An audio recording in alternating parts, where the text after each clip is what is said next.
Hello दोस्तों, आप सभी का स्वागत है अपने YouTube चैनल एवरीवन स्टडी में। तो चलिए, मैंने गति मोशन का 3 पार्ट पढ़ा दिया। आज चौथा पार्ट लेकर के आया हूँ, जिसमें गति का तीनों नियम बता दिया था। न्यूटन का third law, first second third तीनों लॉ बता दिया था। और आज मैं लेकर आया हूँ जो है संवेग संरक्षण सिद्धांत। संवेग संरक्षण सिद्धांत का नियम, आवेग बल, आघूर्ण, अभिकेंद्रीय बल, अपकेंद्रीय बल, ये सारा मैं डिटेल में बताऊंगा कि कैसे होता है, और सारा समझा दूंगा कि किस तरीके से इसे याद रखा जा सकता है। तो बस वीडियो पर बने रहिएगा, लास्ट तक वीडियो देखिएगा, छोड़कर कभी नहीं भागेगा। अगर अच्छा लगा हो तो इस भाई का वीडियो लाइक कीजिएगा, अगर लास्ट में लाइक कीजिएगा। अगर नहीं लाइक अच्छा लगा हो तो डिसलाइक भी कीजिएगा, आपकी इच्छा। अगर एक छोटा भाई का अगर सहयोग करना चाहते हैं तो लाइक का बटन अवश्य दबा दें। तो चलिए हम आज के टॉपिक की ओर चलते हैं। तो आज के टॉपिक में आज हम सबसे पहले बताने जा रहे हैं क्या? सबसे पहले हम बताने जा रहे हैं संवेग। क्या बताएंगे? संवेग बताएंगे। तो संवेग मोमेंटम क्या होता है? मोमेंटम कहने का मतलब यह तात्पर्य है कि वेग और द्रव्यमान के गुणनफल को ही हम लोग क्या बोलते हैं? संवेग बोलते हैं। ध्यान से समझिएगा, वेग तथा द्रव्यमान के गुणनफल को ही क्या बोलते हैं? वेग, संवेग बोलते हैं, मोमेंटम बोलते हैं। जैसे देखते हैं, जैसे आपको बता दें, मोमेंटम बराबर क्या होता है? मोमेंटम होता है द्रव्यमान गुने वेग। ठीक है, द्रव्यमान गुने वेग को ही क्या बोलते हैं? हम लोग मोमेंटम बोलते हैं। संवेग बराबर द्रव्यमान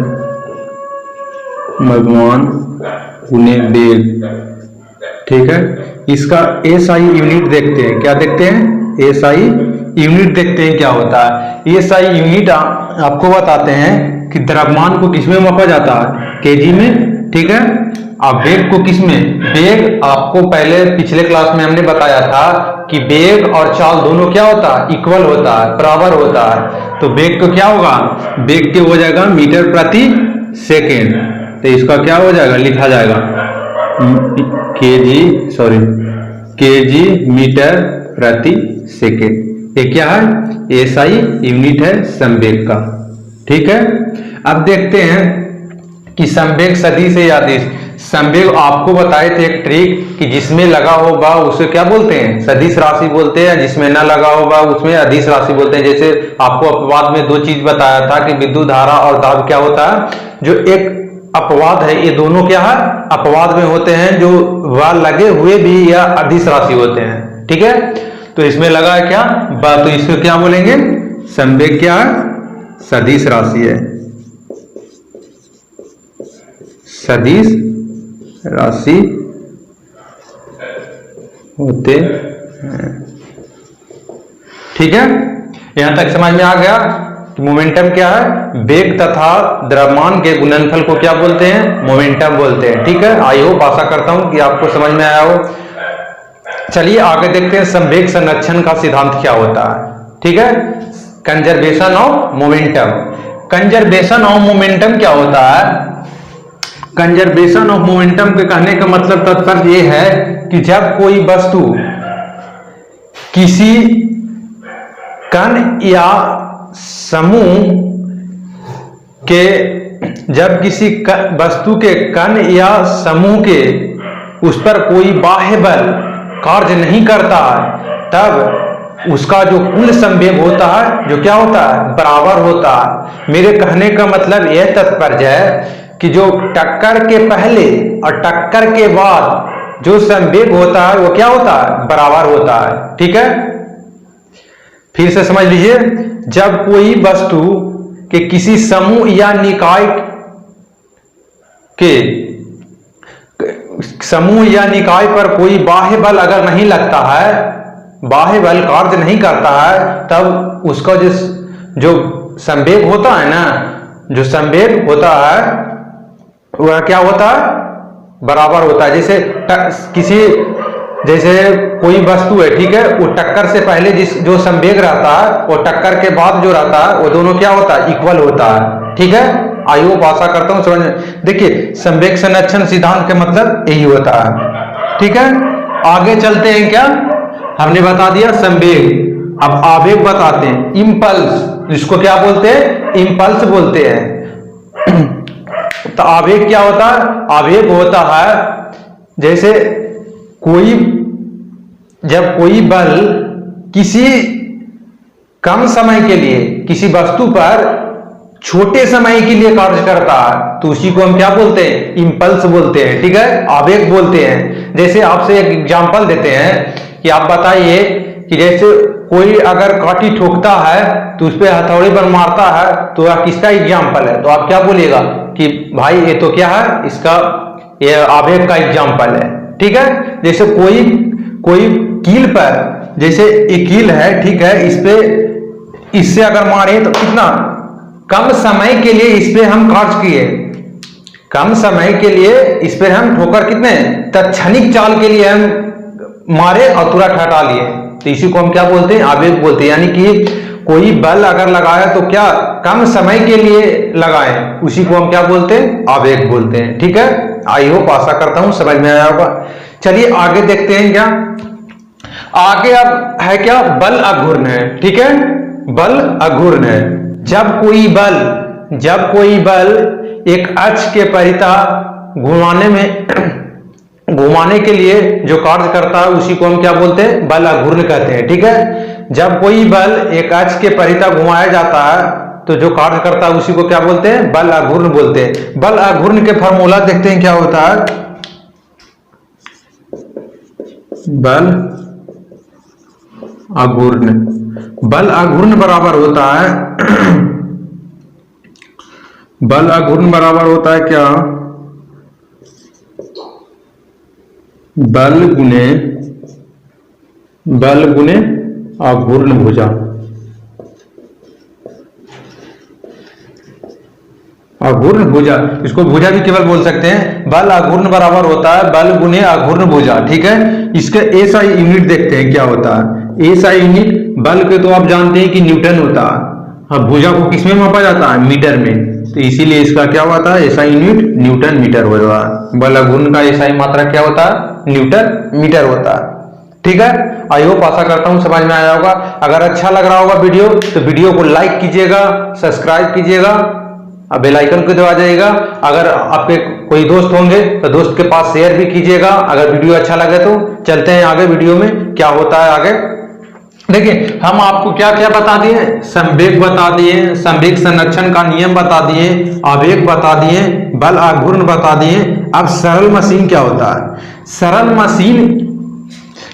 मशीन सिंपल मशीन उसी को कहते हैं सरल मशीन। अब देखते हैं क्या, सरल मशीन सिंपल मशीन। ठीक है, सरल मशीन के बारे में देखते हैं कि सरल मशीन क्या होता है। सरल मशीन उसको कहते हैं जैसे कोई बिंदु पर, यानी कि कोई बिंदु से कोई अन्य बिंदु पर रखे वस्तु का जब भार उठाता है तो उसी को क्या बोलते हैं, सरल मशीन बोलते हैं। सरल मशीन, आखिर सरल मशीन भी किसका, बल अघूर्ण का ही, बल अघूर्ण का ही एक अंग है। ठीक है, बल अघूर्ण पर ही काम करता है।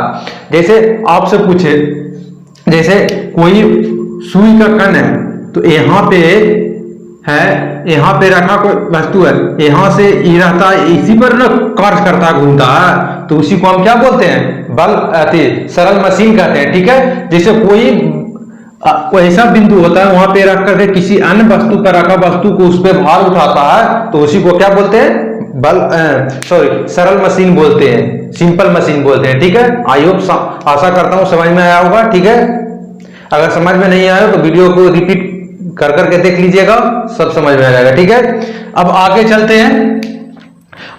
हैं क्या, अभिकेंद्रीय बल, सेंट्रीपिटल फोर्स और सेंट्रीफ्यूगल फोर्स, जो ये बहुत इंपॉर्टेंट है आपके लिए एग्जाम के टॉपिक, के व्यू से बहुत इंपॉर्टेंट है, ठीक है। ये दोनों सेंट्रीपिटल फोर्स और सेंट्रीफ्यूगल फोर्स, ठीक है। तो देखते हैं सेंट्रीपिटल फोर्स क्या होता है।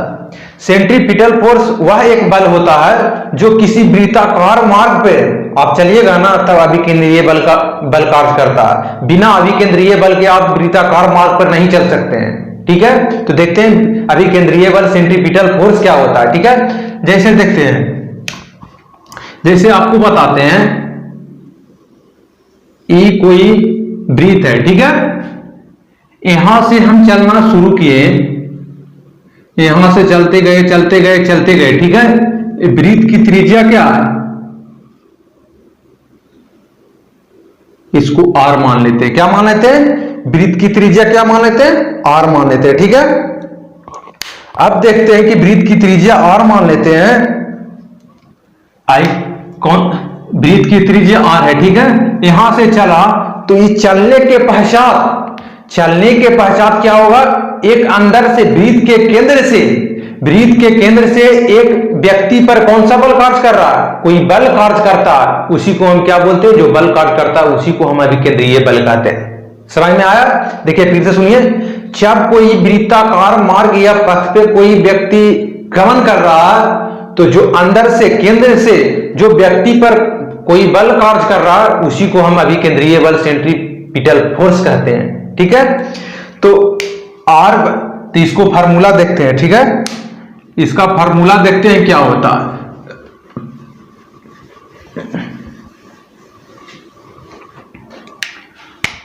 फॉर्मूला देखते हैं,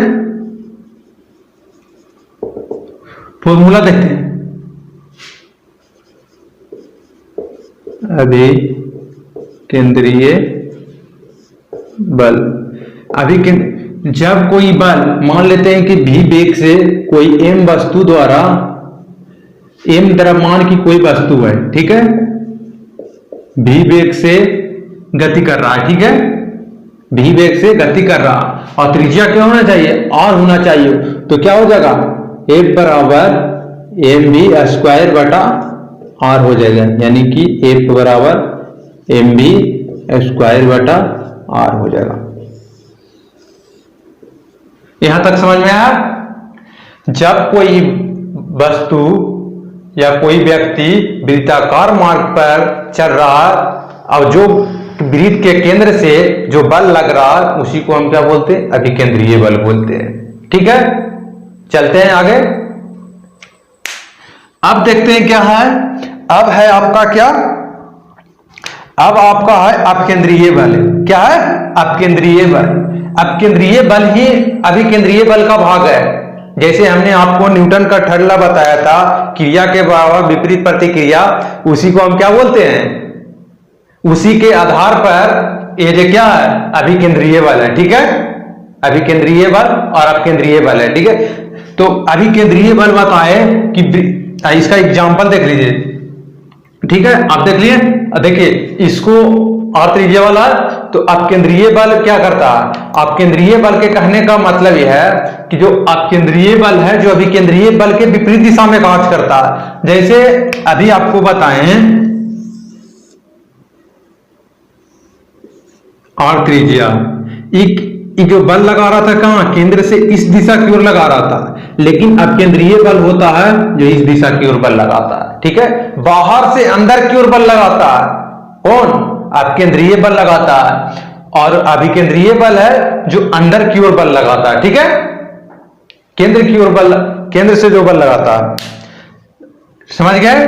तो इसका एग्जांपल देख लेते हैं क्या होता है। एग्जांपल होता है कपड़ा सुखाने की मशीन, कपड़ा सुखाने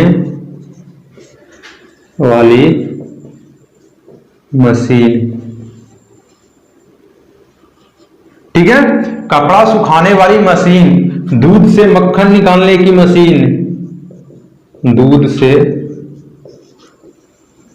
मक्खन निकालने वाली मशीन, दूध से मक्खन निकालने वाली मशीन, ये दोनों है जो क्या है, अपकेंद्रीय बल का एग्जांपल है, ठीक है। तो आई होप, आशा करता हूं कि आपको समझ में आया होगा जितने भी मेरे भाई देख रहे होंगे सभी को समझ में आया होगा। अगर नहीं समझ में आया वीडियो तो रिपीट कर करके बार बार देखिएगा। आई होप समझ में आ जाएगा।